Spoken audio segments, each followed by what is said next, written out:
You thought you were broken. After months, maybe years of searching, questioning, diving deep into your soul, something finally clicked. The veil lifted. You saw through the illusion. You understood what all those spiritual teachers were talking about.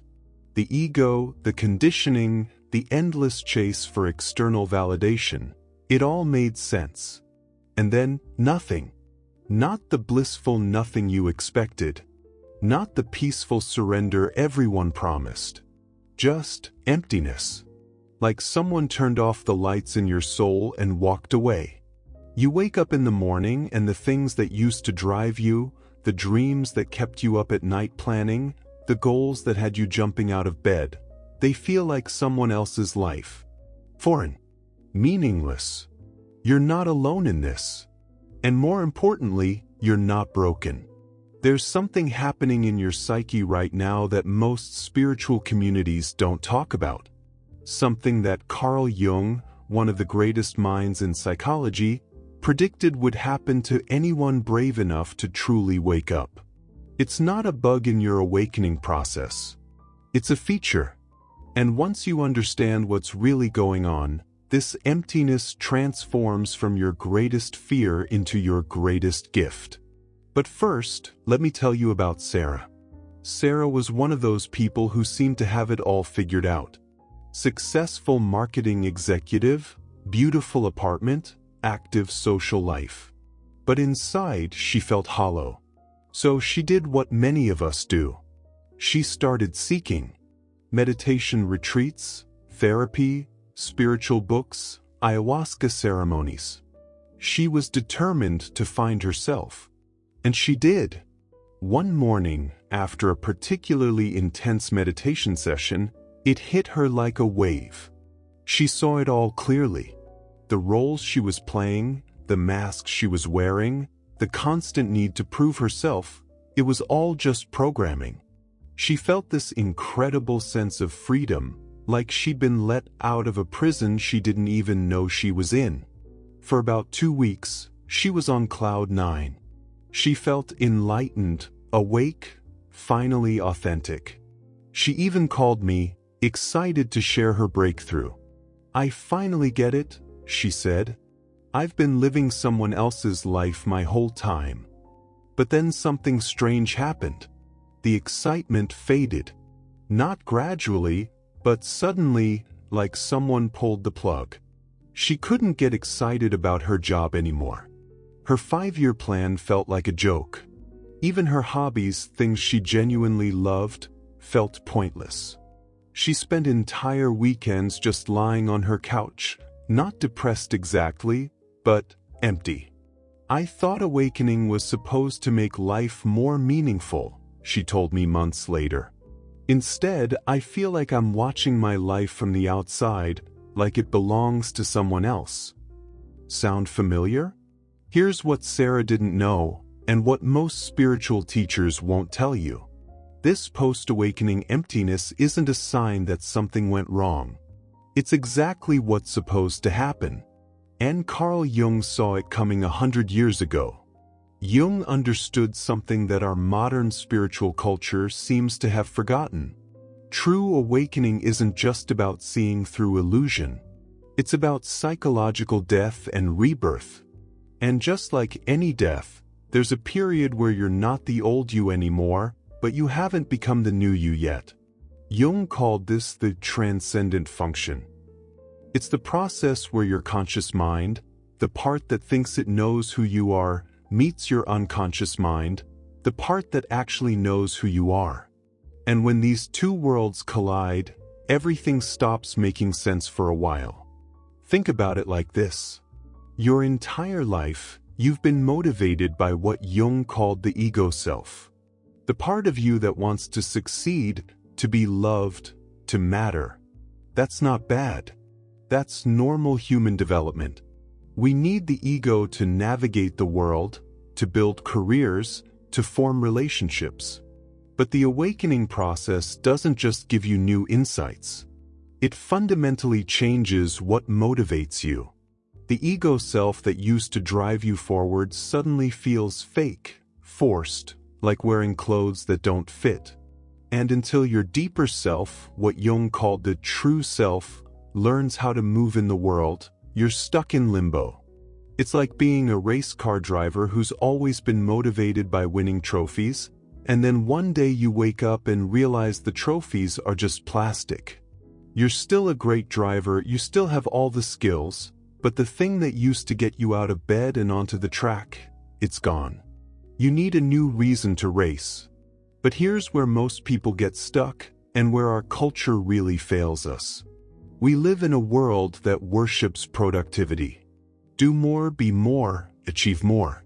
So when you hit this post-awakening plateau, when you can't find the energy to chase goals that used to matter, everyone around you starts getting worried. Maybe you start getting worried too. Your family asks when you're going to get back to normal. Your friends stop inviting you to networking events because you've become too zen. Even you start wondering if maybe you've lost your edge, your ambition, your drive. But Jung would tell you something different. He'd say you haven't lost anything. You've outgrown something. And outgrowing always feels like loss before it feels like gain. Jung studied this phenomenon in hundreds of patients. He noticed that people who went through genuine psychological transformation always hit what he called the dark night of the soul. Not the dramatic, painful kind that gets you to seek help in the first place. The quiet kind that comes after you think you've figured everything out. He realized that this emptiness wasn't a problem to be solved. It was a cocoon. A necessary phase where your old identity dissolves so something new can emerge. But unlike a caterpillar, you're conscious during your transformation. You get to feel every moment of being neither who you were nor who you're becoming. And that's terrifying for the ego mind. It wants certainty, direction, a plan. But your soul is saying, not yet. We're not ready. We're still becoming. This is why so many people who have genuine spiritual awakenings end up feeling more lost than when they started. They think something's wrong with them. They think they're doing spirituality wrong. Some even try to go back to their old way of being, but it doesn't work. You can't unknow what you know. Jung had a beautiful way of describing this phase. He said it's like being a snake that's outgrown its skin but hasn't shed it yet. You're too big for your old identity, but you haven't grown into your new one. So you feel cramped, uncomfortable, stuck between worlds. But here's the part that changes everything. This emptiness you're feeling? It's not empty at all. It's pregnant. Pregnant with possibility. Pregnant with a version of yourself that's more authentic than anything you've ever been. The reason you can't get excited about your old goals isn't because you've lost your passion. It's because your passion is evolving. It's growing up, moving from ego-driven achievement to soul-driven expression.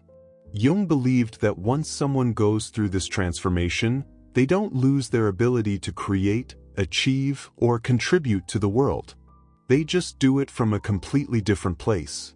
Instead of being motivated by fear, lack, or the need to prove themselves, they're motivated by love, abundance, and the desire to express their truth.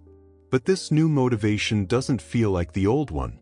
It doesn't have that anxious, urgent, I have to make something of myself energy. It's quieter, deeper, more sustainable. It feels less like pushing and more like being pulled. Less like forcing and more like following. And that scares people, because we've been conditioned to believe that if we're not struggling, we're not growing.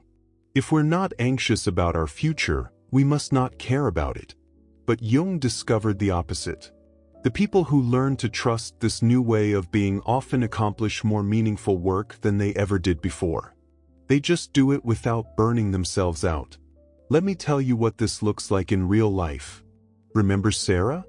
After about 6 months of what she called floating in the void, something shifted. Not dramatically, not overnight. But slowly she started noticing things. A book would catch her attention. A conversation would spark something inside her. An idea would arrive, not with the frantic energy of her old ambitions, but with a quiet certainty. She started writing, not because she thought she should, not because it would advance her career, but because something inside her wanted to be expressed. She began taking photography classes, not to become a professional photographer, but because capturing moments of beauty felt meaningful. She didn't quit her job immediately. She didn't make any dramatic life changes.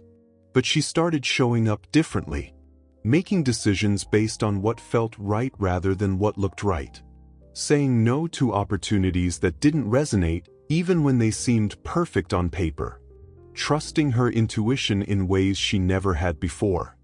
"It's like I'm living from a different center," she told me recently. "I still have goals and ambitions, but they feel cleaner, like they're coming from who I actually am, not who I think I should be." This is what Jung called individuation, the process of becoming who you actually are beneath all the conditioning, expectations, and roles you've been playing. It's not about rejecting the world or becoming some kind of detached spiritual being. It's about engaging with the world from your authentic center. But here's the catch. You can't rush this process. You can't skip the emptiness phase and jump straight to the authentic action phase. Your psyche won't let you. It knows you need this time to integrate, to let the old patterns dissolve completely before the new ones can take root. So what do you do while you're in this liminal space? How do you navigate this period where nothing feels meaningful but you know you can't go back to your old way of being? First, stop fighting it. Stop judging yourself for not being motivated in the old way. Stop comparing yourself to people who are still driven by ego needs. You're not behind, you're not broken, you're not failing at life. You're going through a transformation that most people never have the courage to experience. Second, get curious about the emptiness. What is it showing you? What old patterns is it helping you release? What parts of your identity were you clinging to that needed to die? Jung believed that everything in the psyche has a purpose, even the uncomfortable stuff, especially the uncomfortable stuff. Third, pay attention to what wants to emerge. Not what you think should emerge, but what actually wants to come through you.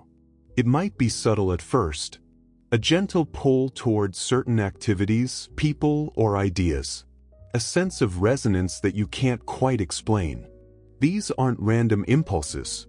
They're breadcrumbs from your soul, leading you toward your next chapter. Fourth, trust the timing.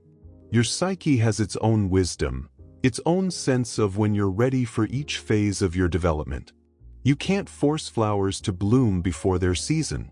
You can't rush a caterpillar through its metamorphosis. And you can't hurry yourself through this sacred pause between who you were and who you're becoming. This doesn't mean becoming passive or checking out of life. It means learning to work with your natural rhythms instead of against them. It means honoring the fact that sometimes growth looks like expansion and sometimes it looks like contraction. Sometimes it looks like action and sometimes it looks like rest. Jung observed that people who learn to navigate this phase successfully often develop what he called psychological wisdom. They become more discerning about where they invest their energy, more sensitive to what's authentic versus what's performed, more capable of sustained creative work because they're not constantly fighting against themselves. They also become better at relationships because they're not projecting their unmet needs onto other people. They're not trying to get validation, completion, or identity from external sources. They're relating from fullness rather than emptiness. And perhaps most importantly, they develop what Jung called symbolic thinking. They start paying attention to dreams, synchronicities, and intuitive nudges in ways they never did before. Not because they become superstitious, but because they recognize that their unconscious mind is constantly communicating with them through symbols and metaphors. This is how the new motivation works. Instead of being driven by conscious will alone, you start being guided by the deeper intelligence of your whole being. Your rational mind still plays a role, but it's informed by wisdom from parts of yourself you didn't even know existed. Let me share one more story to illustrate this. A few years ago, I worked with a man named David who was going through this exact process. He'd been a successful lawyer for 15 years when he had what he called his awakening. He realized he'd chosen law not because he loved it, but because it seemed like a respectable, secure career path. One that would make his parents proud and give him social status. After his awakening, he couldn't find the motivation to work the way he used to. The long hours, the competitive atmosphere, the focus on winning at all costs, it all felt hollow. His partners started questioning his commitment. His wife worried about their financial future. He started wondering if he was having some kind of midlife crisis. But instead of making any drastic changes, he decided to sit with the uncertainty, to let himself not know what came next. It was terrifying, but also strangely liberating.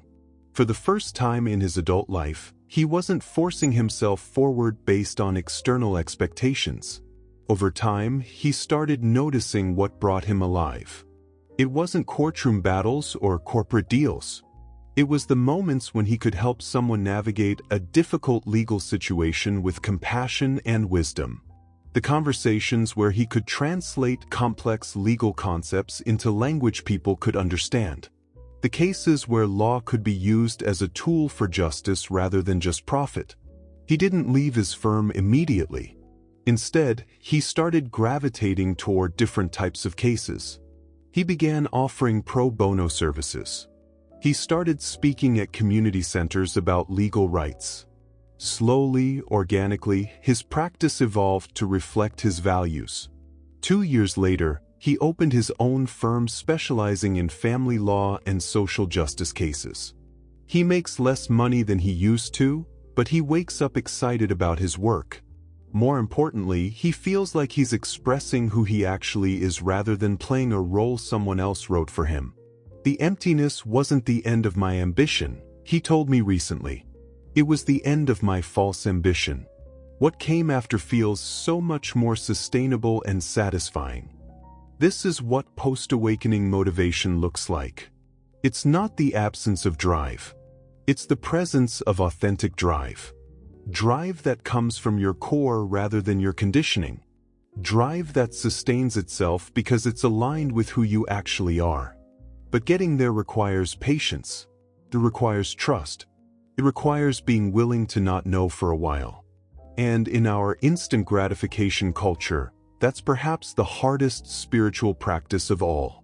So if you're in that empty space right now, wondering where your spark went, wondering if you'll ever feel motivated again, let me offer you this reframe. You haven't lost your spark.